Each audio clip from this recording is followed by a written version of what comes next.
So hello and welcome to Own Your Divine Light show. I'm Janet Miller and I invite you to the world of the afterlife and how it has changed the life of Elisa Medhus and her family. Dr. Elisa Medhus never believed in life after death. And as an accomplished physician, she placed her faith in science. All of that changed when Eric left. And I will let Elisa and Eric, and also we have a guest channel, Michelle Gray from Toronto here to share Eric with us. And we're really blessed today. What an amazing show this is going to be. So I'm going to let all of them, share what they, want to share at this with the start of this show. So welcome both of you, Elisa and Michelle. Thank you. Thank you. May I say, I wholeheartedly apologize for my last name.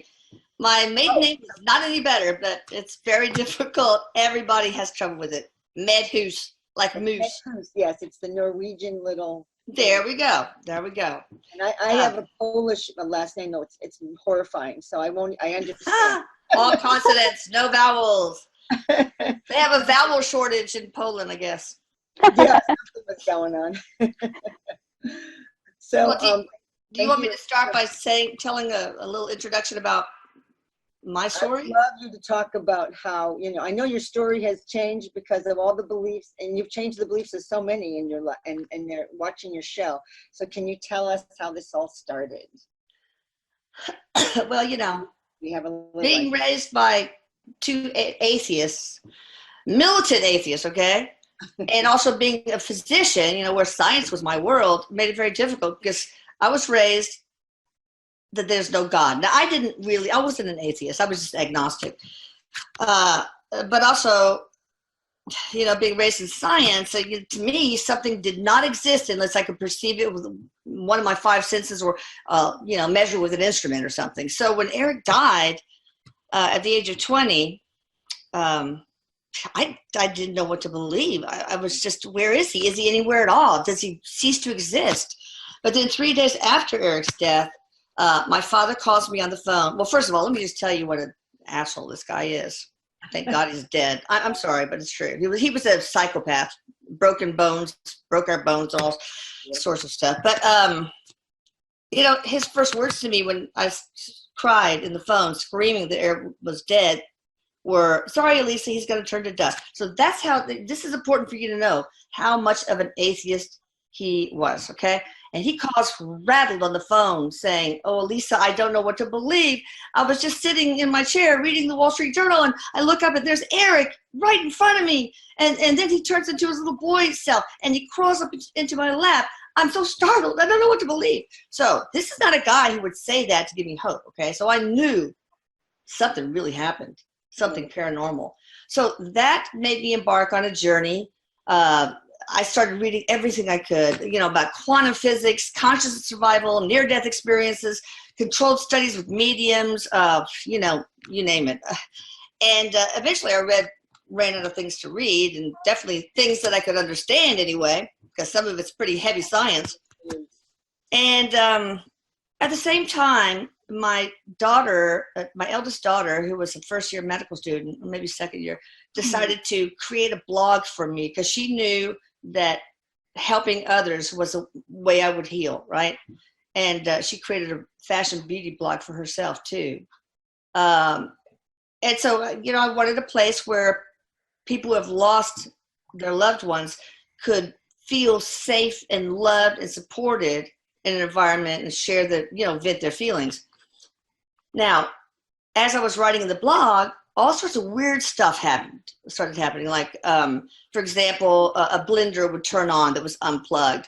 The water faucet would turn on all the way, not just a drip, right in front of our eyes, or a deadbolt would turn and lock in front of us.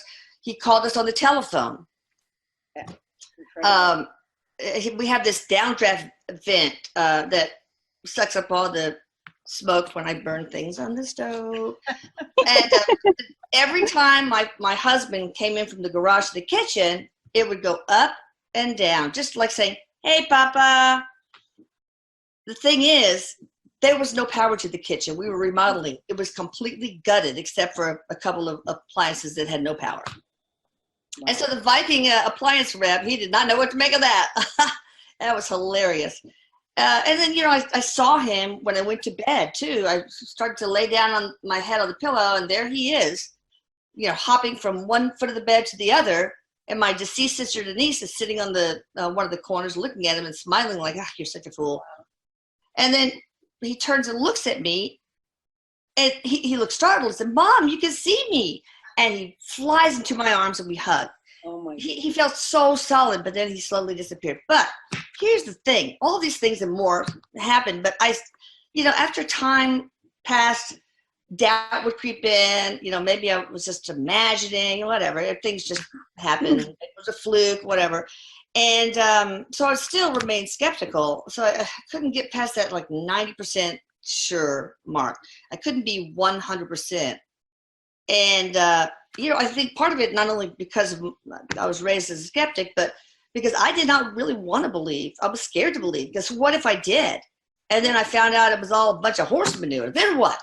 That'd be like losing him all over again, except permanently. So I was very cautious about that.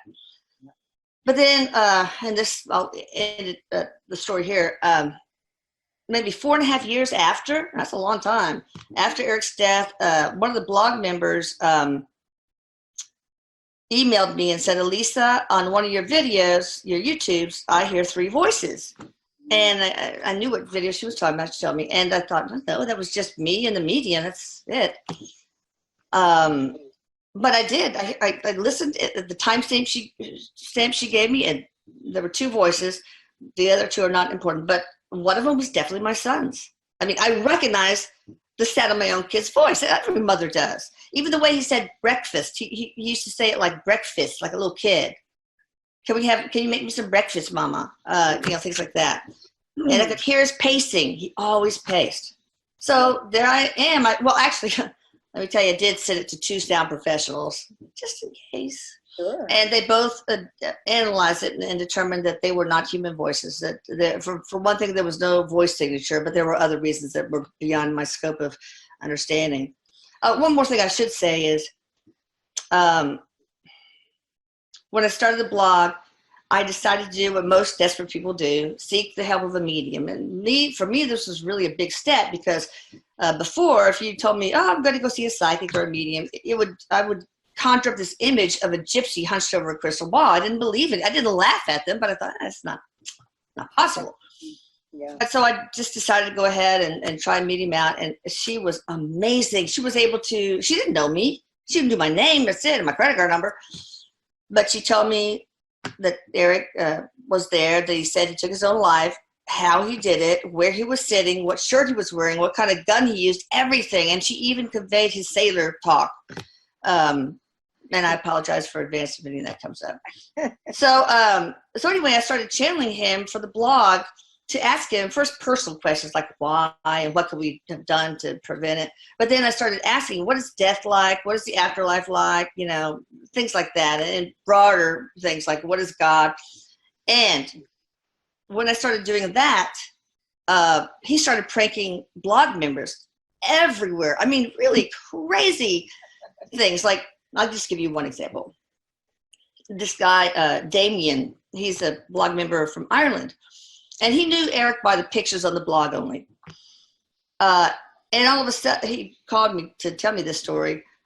He saw Eric standing in front of him. And he had never seen a ghost before, right? It was like a see-through type of a very clear image.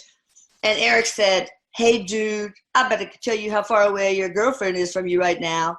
Wow. And Damien's like, "Okay." So Eric spat out a number. She was in Canada at the time. And he checked it out. It was really accurate. And apparently Eric got in trouble for doing that on the other side. You're not supposed to do stuff like that. But anyway, that's my story. Oh, it's amazing. It's amazing. And what Eric is doing, I mean, between the 2 of you, you're both changing everybody and everybody's beliefs about what heaven and earth is, what the other side is, what transitioning is all about. I mean, for me, it gives so much. I mean, I've, become a believer for so many things, but of course there's always, like you say, that little tiny bit.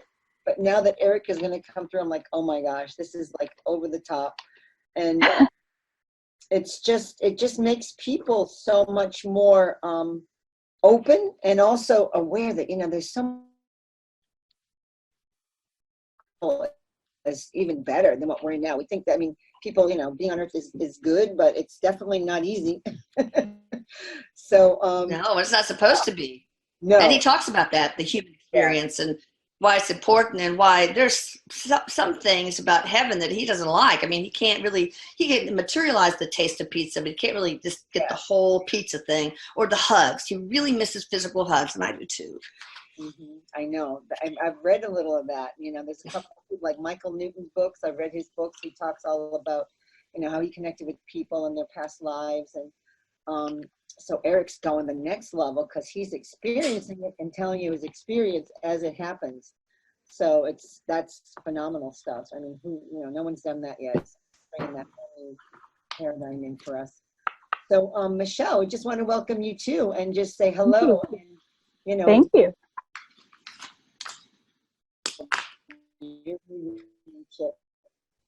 Sorry, it just cut out there on me. Yeah, I'd love to hear about how you got into your work, your mediumship, and I hear you're quite authentic, and people are just loving your, Oh yes, she's awesome. Thank you. I'll keep it short because I do have a long story, and I know lots of people have heard it. But I was a kid that knew I was psychic. I knew I was, and my parents knew I was, and we had a little bit of it in our family, but we kept it to ourselves. And it was nothing more than entertainment for us, though. But every now and again, we'd get into something a little deeper, and we'd all be like, whoa, that was weird. But no one would push the envelope.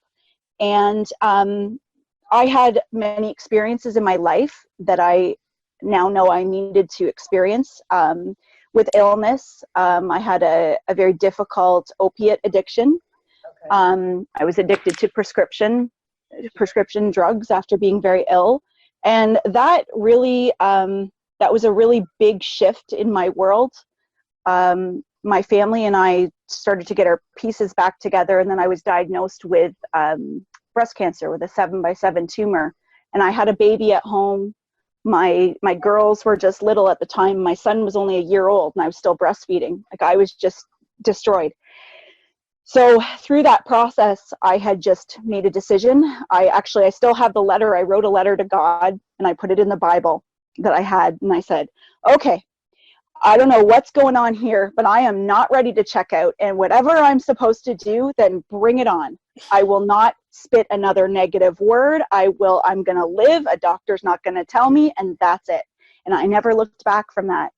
And that's when things really started to change. I didn't realize to what degree, but my life kept opening more and more to the point where I started to, we were having experiences in our home. My children were seeing spirits.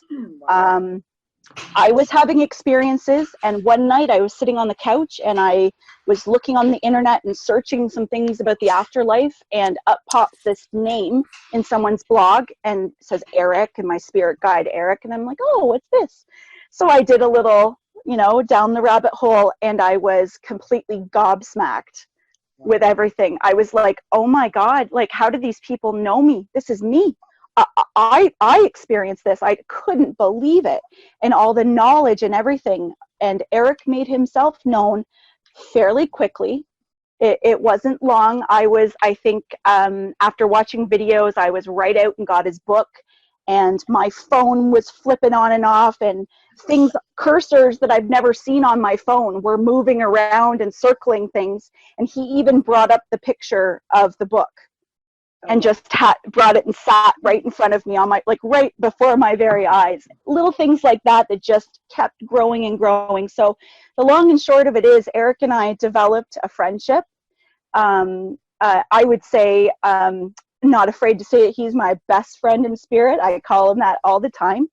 But I have a son that has autism. We've been through a lot of challenges, and he's been right there helping me through it. And what I didn't realize, as he was helping me through my own life, he was training me and teaching me how to understand my own energy and how to understand boundaries and to deal with all of these things that I never could get a grip on through my life. So then he started to tell me, yes, we're going to start working. And the connection, the work, it just all folded together. And it was just a matter of, we're doing this, trust me. And we built our trust, and here we are.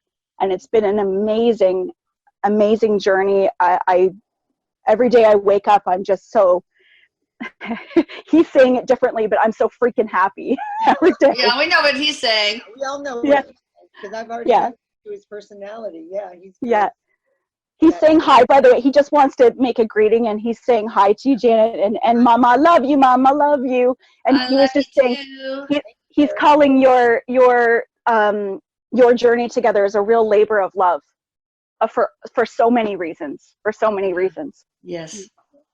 Well, I'm so thrilled you're here, Eric, and I love everything you've been doing from the other side. We're really, you're such a gift to us, and I don't even know how to, it's huge what you're doing, and you're changing everybody's thing, all of us around you. I mean, I've had so many beliefs changed in all these years, and you're just going the next level, and I love that.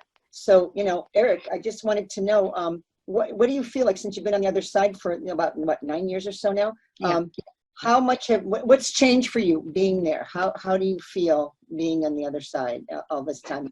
What do you think your biggest mission is besides that? But go ahead, answer one of them. He says he's when you're asking the question, he sprawled himself out and put his hands behind his head like this and kicked his feet back up on the table here.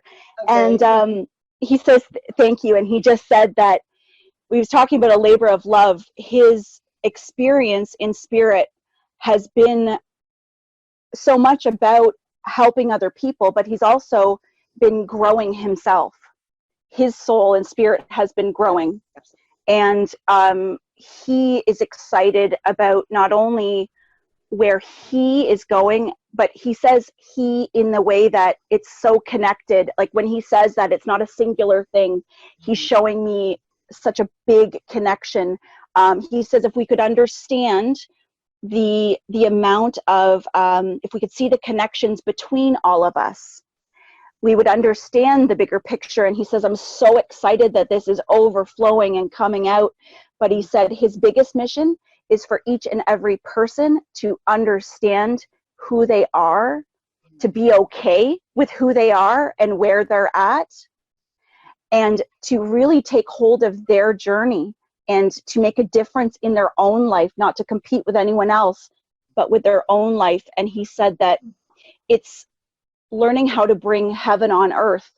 And he said that he has had so many joys and ones that are very difficult to put into words, that he says there is a challenge at time for him to convey into human language with us some of what he experiences and feels. Sure. But he said this is an amazing time on earth.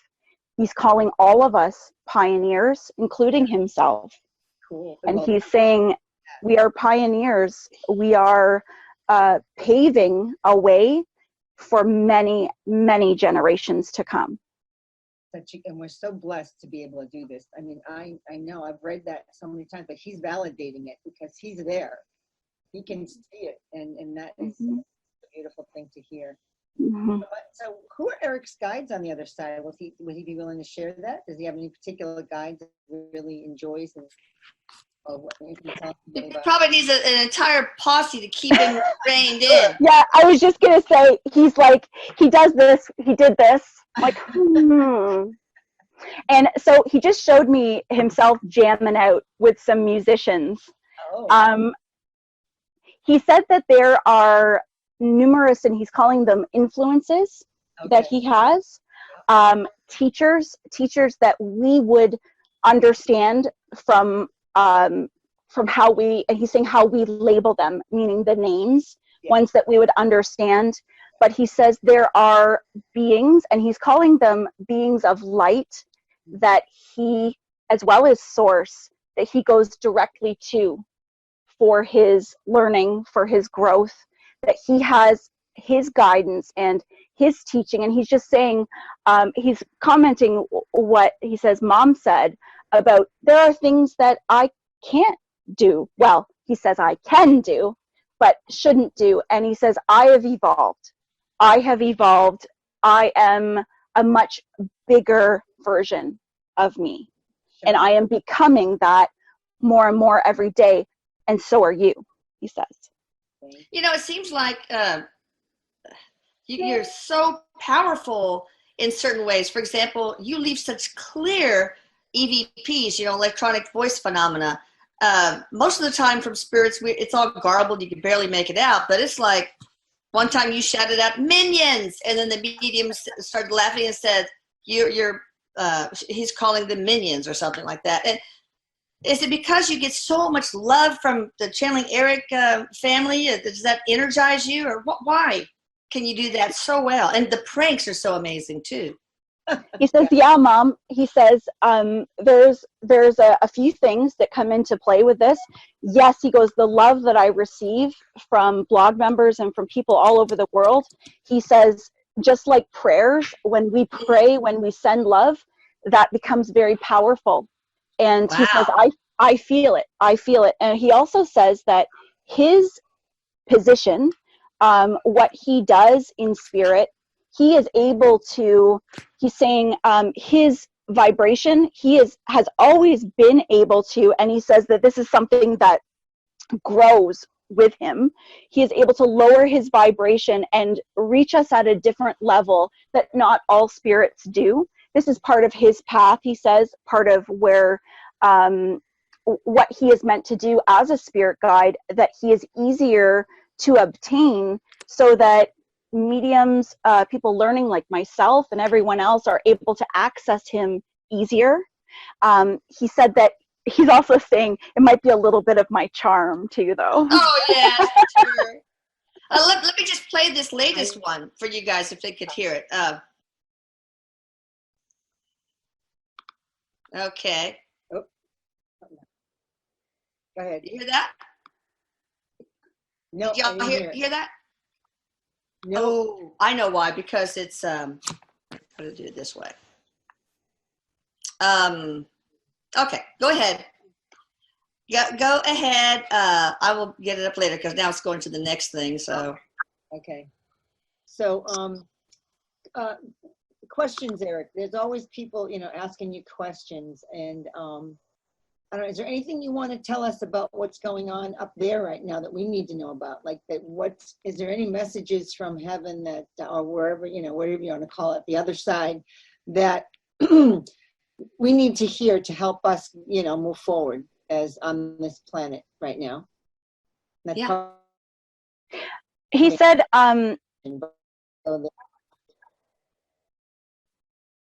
so he's talking about things are abuzz. Things are abuzz on the other side. Part of that is because we've been waiting for this time. He says in spirit, we don't wait quite the same. It's not quite the same as how you experience it. But we have been anticipating this time, the energy that we're in. And he says there's a lot happening in many different ways with individuals. And as far as he says, as far as ascension goes, as far as the changes that people are experiencing in their life, waking up. And he says the biggest thing that he can share from heaven and collectively what is being worked on from the other side is to help those on earth understand that it is going within yourself to find the answers. It's going within to find the answers, not going on the outside. And he said some people are having a little bit of trouble blending the life that we consider the third dimensional physical everyday life and blending that spiritual aspect. But he goes, I want you to remember you are spirit. You already are spirit. You don't have to try and be anything. You already are. Right. So he says, if you can take something with you, know that you came here built with all of these tools and everything all inside you to do everything that you are meant to come here to do, and then some. So you don't need to go out and find anything. He says it's about going inside and connecting.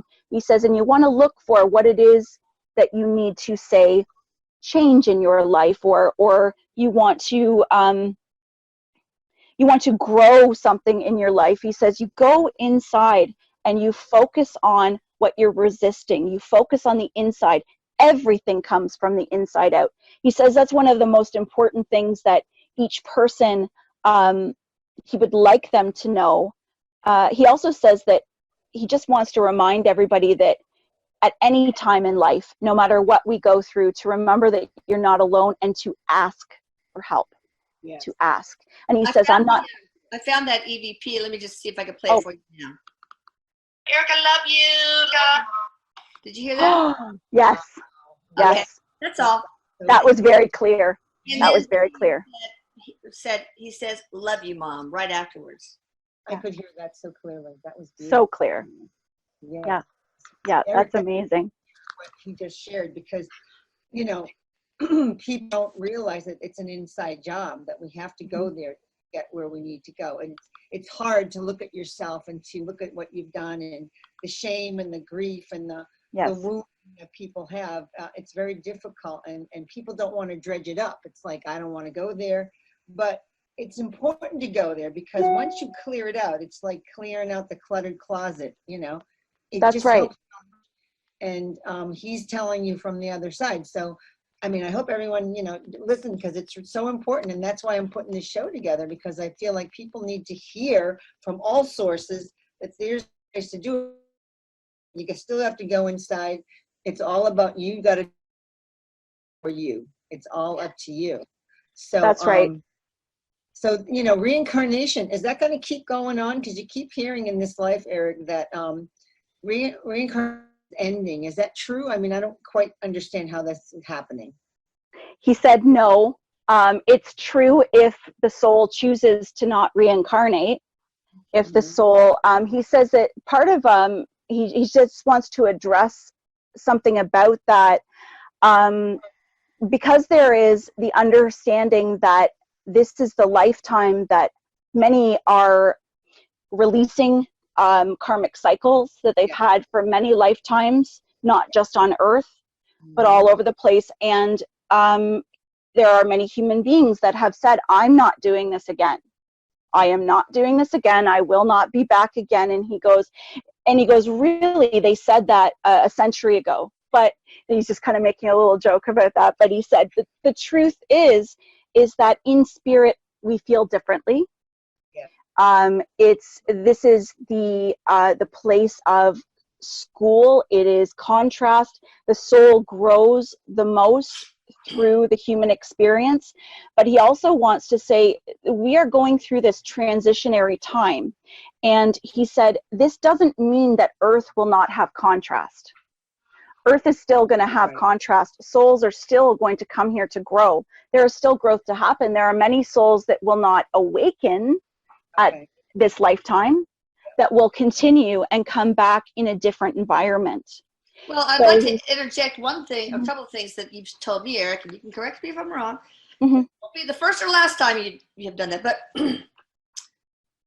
you know, the whole thing about reincarnation is a tricky concept, because there really is no time where they are. I mean, time, linear time, is just a human construct that we need in order to have cause and effect. You know, we get up, we eat breakfast, we go to work. But here's how it really works. This is an analogy from Eric. Imagine a big wagon wheel. Okay, at the hub is source, right? And each spoke are different lives. You know, you go and live this life, then you retract, and when you die, and you go to live another life, and it's all going on at once. Past, present, future are happening right now. And but as the wheel turns in the mud, the track it leaves is the linear timeline, basically. Yes. So, and also another analogy that I really liked of his, about you're talking about the human experience and how important it is to have the contrast, and how spirits really value it once they're there and get out of the mire. He describes it like a brownie, okay? Source can understand the concept of hot conceptually, but it has to experience the opposite, cold, in order to really get it, right? And source really is trying to find out what to experience itself, and it is light, it is love. Love is all there is. That is an energy, and that's all the energy that is. So he sends out little pieces of him, herself, us, to get the experiential component, because source wants to understand every facet of love. So in order to understand forgiveness, we have to live a life perhaps where we betray somebody or somebody betrays us. That's just one example. And, you know, so the brownie thing, you can kind of get the idea of a brownie when you read the recipe, look at a picture, right? But unless you get in the kitchen, mix the ingredients, get stuff, you know, batter all over yourself like I would, you know, put them in the pan, burn your fingers in the oven, then frost them and take a bite, that's when you really know what a brownie is. It's like you got to have organic chemistry, the class plus the lab. Mm. Cool. Yes, I know that. I believe that. I know that this is, supposedly they say, Eric, that this is the life where many of us are getting all our aspects in, like you were saying. Yes. All the aspects that we needed are coming in if we're working on it and asked for it. And I know I sure have. And we all have, that's on this show. And that's the truth, isn't it? That we're working. Absolutely. That's really collecting all our God parts, all our God sparks and aspects of ourselves. And absolutely. the biggest goal of life, I've heard, is to do that and then to connect and go back to source. And that's when you've completed your journey. That to me is so supposedly what you could call ascension, or moving into, you know, your higher consciousness or your God self. I mean, that's how I'm understanding it. So that's the true way. That's what's going on. Yes. Eric just wants to say, he says, Mom, I couldn't have said that any better myself. He says that was amazing. Yeah, he's laughing. He's laughing. He says that's amazing. And yes, Janet, he says, absolutely. Now, he says it is a very complicated conversation because he says, as my mom explained it so well, and that is the best way to explain it, but it does have so many different layers to it. And because our human minds, he says, it is a challenge for us to wrap our heads around the full concept of it. But he says, if you could also understand, you're here, you're being here, you're being on this earth right now at this time, you are doing what you came here to do. Just by being here, being alive, by breathing in the air, by experiencing. And he says, by bringing in the aspects of yourself into this life from other lives, healing some, getting rid of some. And he says he's putting this in a very simple term. But by doing these things, it allows each individual to experience, if they choose to bring connect themselves, he says, with their higher selves and blend the two. And have the experience of heaven on earth, and to live that way regardless of how the outside looks, because the outside will continue to evolve and change as each individual human being is on the inside doing the work, because it always, again, inside out. But he says it can be a very complex conversation that can take many different routes to it, but that is the basics of it. He says, God will experience source, however you want to call it, will experience itself over and over in many different forms. And earth just happens to be the contrast and the place to get the richness and the growth, the best place for it. Yep, this is the school to be in, and that's why everyone clamored to get here, right? That's what they're. Yeah, but don't you just want to just give me the cliff notes, okay? Give me just a memo, really. Right. Yeah. But, he also talks about how we are whole and part of God. Like, say God is one of those little necklaces with the holographic skulls that they made back in the 70s or whatever. Yep. And if you say God is there, okay, and or you are there and you are God, okay, and if you break it into little pieces, you can look under the microscope and every little tiny shard has that same whole picture of you, God. So that's something that I think we have to understand, in order to ascend properly, that we are whole and part of God, and that we are all part of a collective. If we behaved and lived in a fashion of knowing that we are one with everything, then it would be a better world. I mean, you wouldn't hurt another person because you know that would be you're part of the one too, and it would hurt you. So that's right. another thing that he talks about for ascending, is to learn how to not just understand that we are one with everything, but to live life as with that knowledge, basically. Eric says that's right, and he also says for someone to ascend to, and he was just, when you're talking, he says make sure that they understand as well that this isn't about perfection. Right. This isn't about being positive. I got a smile on my face and I'm just going to walk through like this all the time and I'm going to pretend that everything's okay. He says that's not how we do it. He says to really experience yourself and to go through this process, get real with yourself. Get real with who you are in the moment that you're at. Don't say that I'm going to wait until this happens and then this will happen. Or I know that when I get to this point, those changes will come. And until then, he says, no, look at where you are right now. There is always a choice in something that you can do in this very moment right now that will start to change your reality. Yeah, living in the now. Living in the now is super, super important. Yes. Be authentic, be real, live in the now. And he says, and everything else will fall into place. He says it really can be that easy. It's the human overthinking, monkey minding that tends to complicate it all up. Oh, that's me. I got monkeys in my brain all the time.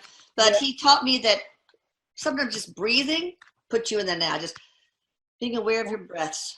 Oh, great. Now I'm aware of my breathing. But you also talk about emotional honesty, how it's so important to be emotionally honest with others and yourself, right? Yes. So but that's one key to being authentic. And another thing he talks about too is, well, two things. Usually we human beings, we have a thought, right? And then it creates a feeling or an emotion, and we use that to make a choice or to act in some way. We have it backwards. We are emotional beings. We should feel first and let that generate a thought and let that thought create a decision. And last thing he talks about, and this is all about authenticity and stuff, is the importance of vulnerability. It's in our society, we view it as a weakness, but open your heart. I mean, open your heart. Be okay being vulnerable. And that's why emotional honesty with yourself too is just so, so important. Yeah. And he's agreeing 100%. And he says, and Mom, that's empowerment. That's self-empowerment. Mm-hmm. It is. Because that's all within your control. That is something that is within each and every one of us that we can.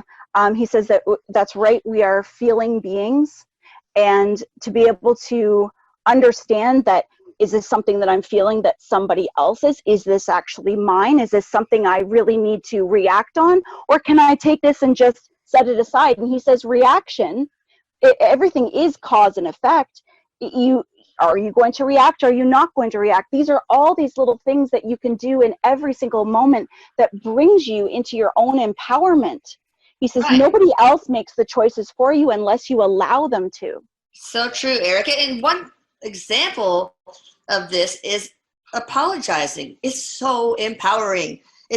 You're being vulnerable and you're being emotionally honest with yourself and with that other person you're apologizing to. So I don't know, that's just one little example of how empowering it is. Have you ever apologized and you felt, oh my God, that felt so good? Because the other person usually responds like, now if you don't want to apologize like, sorry. If it goes up like that, sorry, then it's not an apology, right? No. But a sincere apology is very important. Yeah, that's it is. People are always saying, I'm sorry. He's like, well, what are they sorry really for? They're just saying it to keep me quiet. But a genuine one is the way to go. I mean, if you're going to say it, you got to say it from the heart. So I just want to go to a couple of fun questions because we've gotten so deep here and it's really good stuff. And I know everyone's getting, so much from this. And just a few fun questions. I've been listening to all your questions that you ask people, Elisa, about, you know, the conspiracy questions you ask Eric, but I'm not going to go anything real crazy. It's going to be just some things about, I'd like to hear about the bees. Are the bees really going to leave our planet, Eric? Oh, gosh. So really, you know, people are concerned. We need those bees. Are they really going to leave? He says no. He says no. This is not something, okay. He's talking about there being a time frame, and he says there's going to be some kind of, I don't know if there's something being done. Is there, if I'm not aware of any of this, so he's saying that there's something that is going to be implemented. Bees are very important, and he said that he's talking about preservation, about it being preserved, and he says that he's putting his hand over his heart saying it's okay, the bees are safe. Okay, so what's going on? Why are they disappearing? What's happening to them? GMO foods and the seeds that don't generate natural seeds, they're killing the bees. All the crops in the Midwest are definitely. Oh, is it what? Yeah, what is it? Radio interference? I mean, what all is involved in the whole disappearance? He just said environmental changes, and he says environmental changes that are affecting crop, seed, pollination. There's like a whole list of. Not just the seeds, huh? Yeah, there's a combination of it. He said that there is more that will be focused on, or that will be looked at to help preserve, but he's saying that this is like a wake-up call, that these are wake-up calls to start to make changes. So it's not a virus, it's not a bee virus or anything. Okay. No, he's not saying that at all. No. Mm-mm. And so the GMO foods, I mean, that's not killing the bees, is it? Is that no, he says not directly. It's when he says environmental, he says it's indirect. So it's not directly. So it's whatever is happening. So okay. So the source, the seeds, what they're getting it from, the process that is going through is affecting them. But he again is really focusing on when these things come up in our media, in the environment, when we're noticeably seeing something that invokes fear. He says it's important to step back from fear or from concern of it and look at the picture and say, okay, what is this telling me? What are we being told here? Because the universe is speaking. All elements of the universe is speaking to us at all times. And it's up to us how well we're receiving the information, how well we're paying attention to it. He said that this, is there like a bee, he says there's like a group. There's like a group of like, I want to say it's quite a large group of people that are very passionate about this subject. Probably. And he says it's being paid attention to, is what he said. It's being paid attention to. Is it pesticides? I mean, surely crop pesticides can't be good for them. He said that's part of it. There is part of it, because he did show me the spraying. He also showed me a big, long, looks like a metal tube that has something like spraying coming out of it. I don't know if that's how they do pesticide or exactly what that is, but okay. Okay. He's just saying it's part of their process, so they must do their pesticide through those spraying. Okay. Mm-hmm. So, all right. So, what do we do need to stay healthy? Eating organic, is this really the key? Growing food, does organic food really make a difference for our health? He said yes, it does. It does. If you can eat organic, organic is better in a lot of foods. He's talking about not everybody can eat organic. It can be very expensive in some areas as well, and he just wants to address that. And he said that some of the foods with he's talking about the skin, like about washing the skins. There's some foods like a banana you can peel. There's some foods that doesn't have it. Yes, he's doing images right now. So he's showing me penetrating the vegetable or penetrating the food. So some things can be washed and can have extra care that you don't necessarily have to buy organic. But he said, really, let's look more at the body and what your body is craving, because your body is talking to you and your body is looking for the natural versus what you might think salty and want to go to a chip. Or you might, but he says your body is talking to you about what you're naturally craving and needing. But well, my body's craving peach cobbler. What the heck? He says more fruit, Mom, fresh fruit. Okay, more natural fruit. I was craving chips. What does that mean? Salt? Yeah, he said, and also a habit. He says that's a habit. Yeah, it's not a good one. I have to break it. But he said the thing is about eating healthier. Again, this is something that each individual has to examine in their own life, their own bodies, because one may not, each person is different. But he wants to say that a lot of people are finding a lot of changes in their diet, in their dietary requirements, because our physiology is changing as we're ascending. And he says, as we are receiving more light, and he wants to just say for a second too, that when we say receiving more light, he wants to explain that in a way that our consciousness is expanding. So when we receive more light, we've been releasing, we're making space, and our consciousness is expanding. Our DNA is upgrading. We have been going through molecular changes. Medications may not work quite the same as they used to. You may not require the same things. And he's just saying this is not something that you just go and decide on your own, to always check with your doctor. Like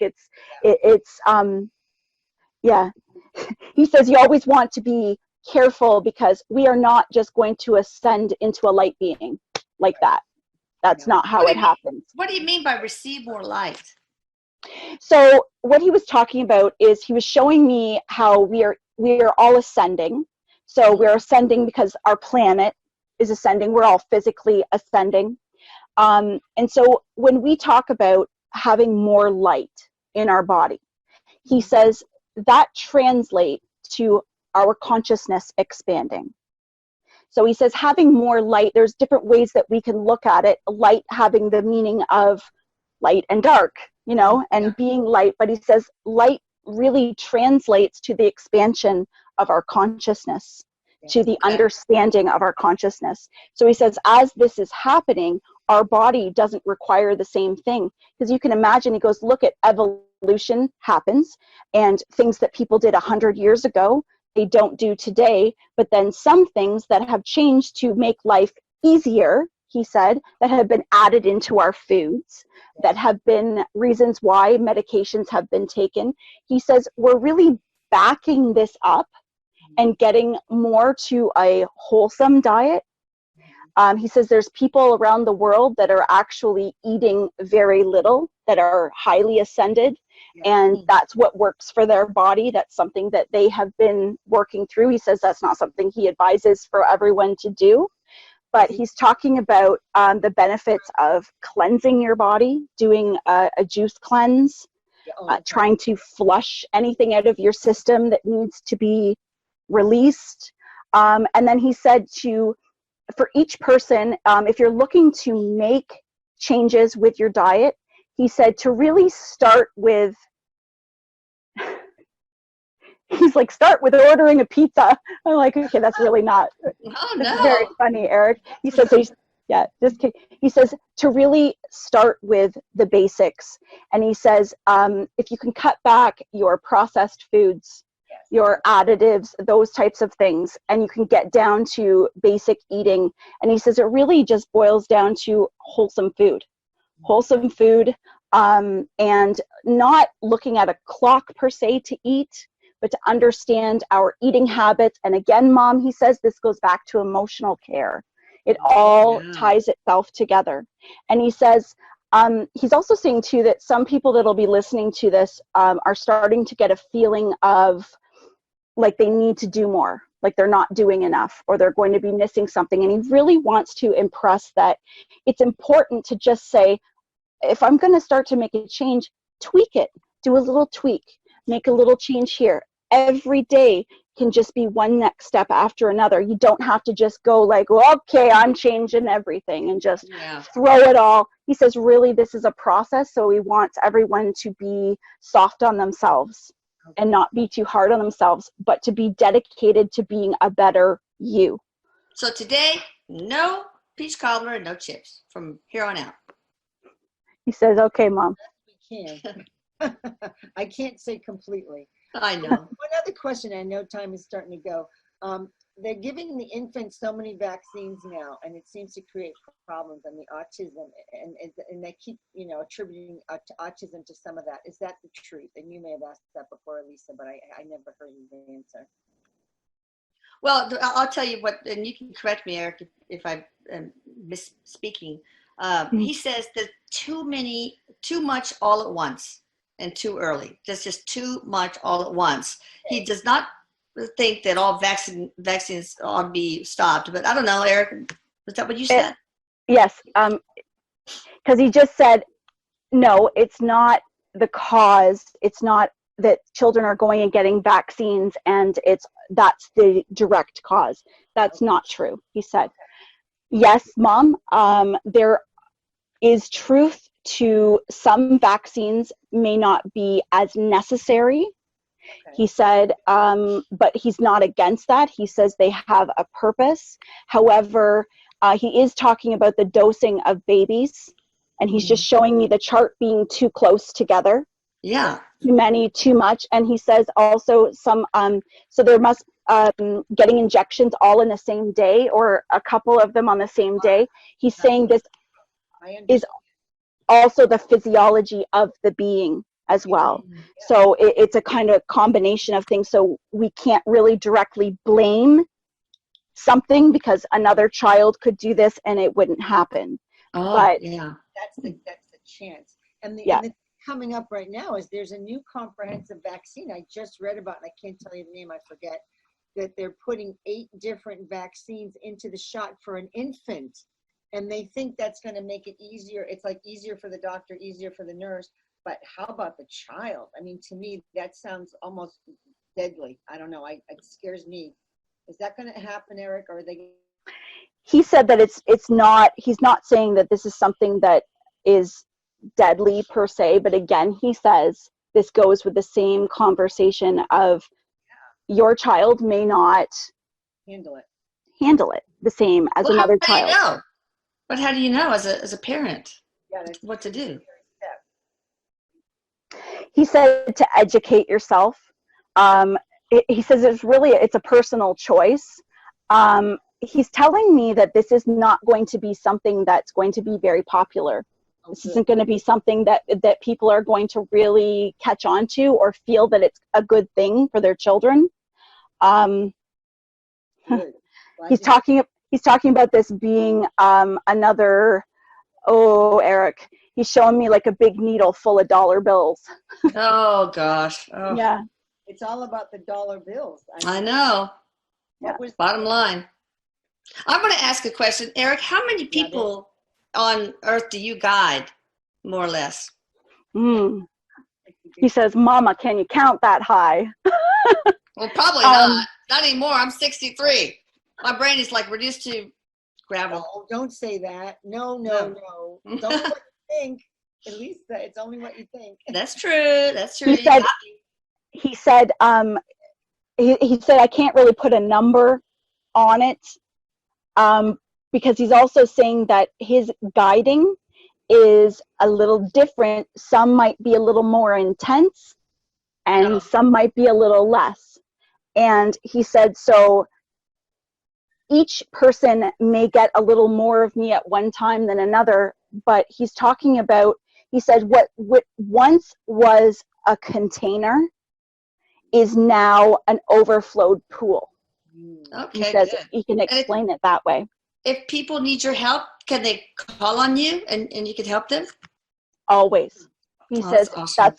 He says, this is what I'm here to do. He says, you all have guides. You all have beings that are with you, that always have been with you, always will be with you. And he says, I'm more than happy to help absolutely anyone. And he's doing it like, ta-da! Aw.